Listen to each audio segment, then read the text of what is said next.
Man, Bubba, we're gonna this week mount the seat belts in our seat. Gotta have them. Get rid of this one, mount these on. Let's do it. Alright, so I wanted to use the original GM belts in the truck. Don't worry about the barbecue pit. We're gonna put some chicken ribs on that later.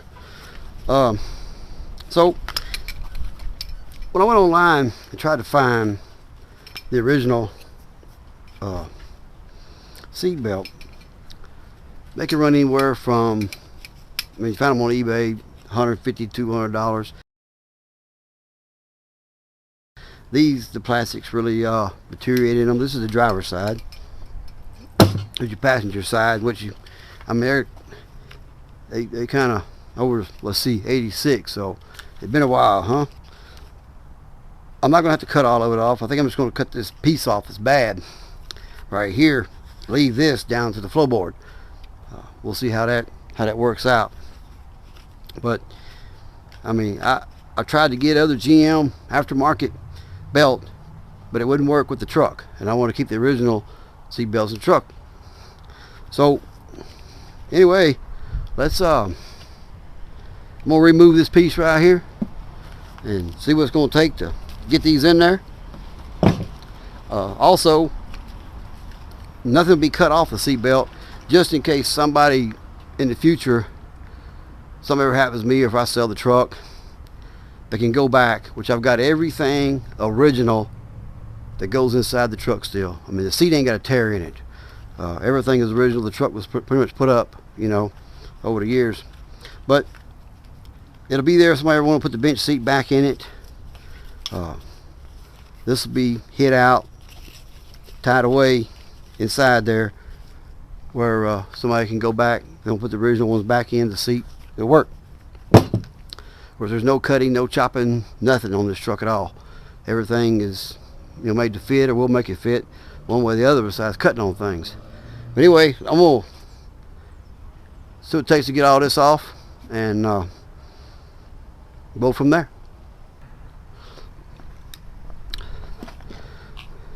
I'll bring you in a little closer when needed.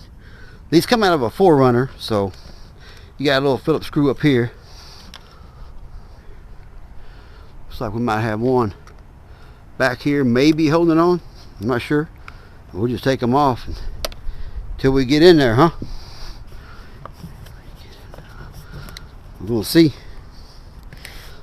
what all it takes.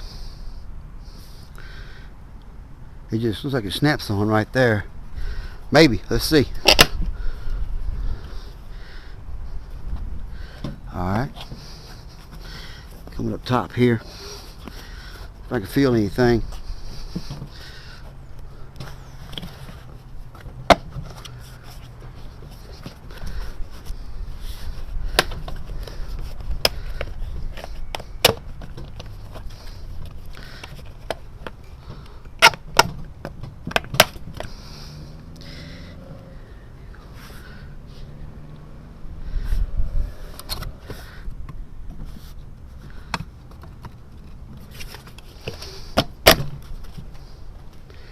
Pops off like that. As we can see how this is mounted here, they got just the Torx in here, so we'll be taking that one out. It would have been nice if we had the little GM belt that would go here, but we're just going to bring this one back up to where that one was.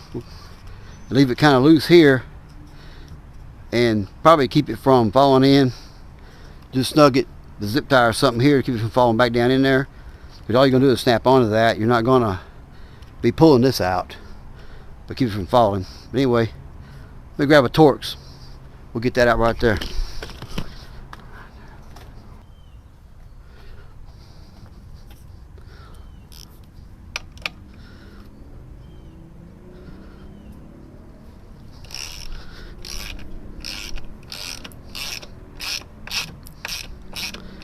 Of course, I'll put that Torx back in the hole here. Matter of fact, we might be able to use the hole. Well, it's got a locking hole right here, so it don't matter.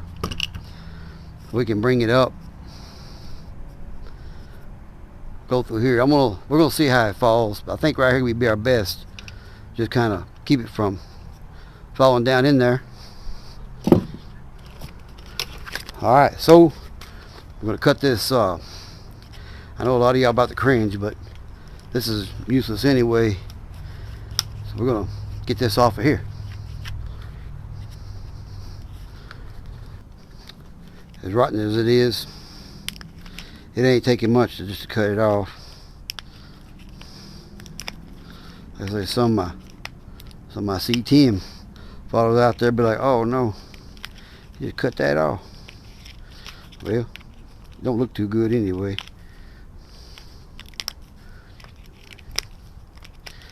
Normally I wouldn't do this. Even if you put the bench seat back in it, probably wouldn't notice it missing. That way this can go up in here, stay like that. And I think there's enough room. We'll check and see in this piece.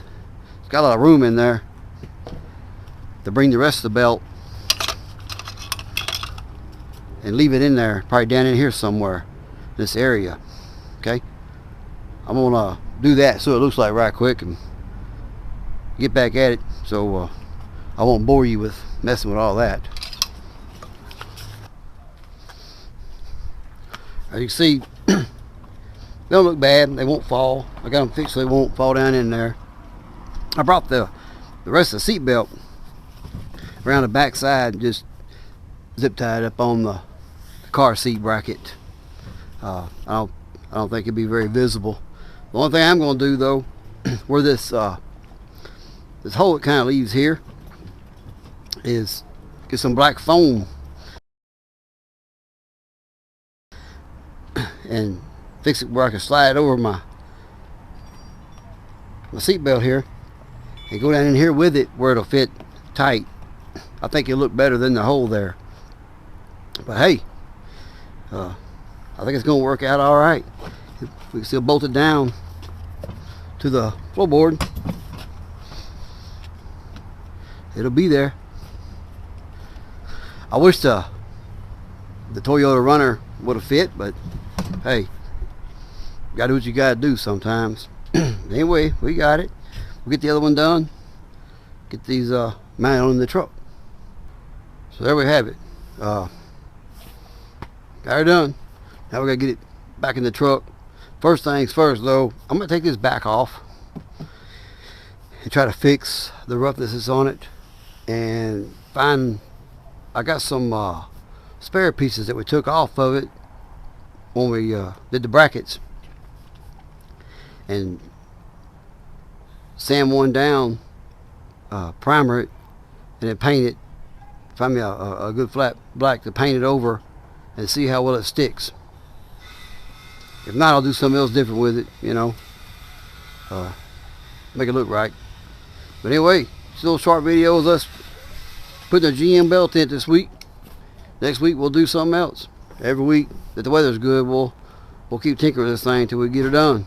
Alright? See y'all next week if the weather works right with us. Thanks for watching.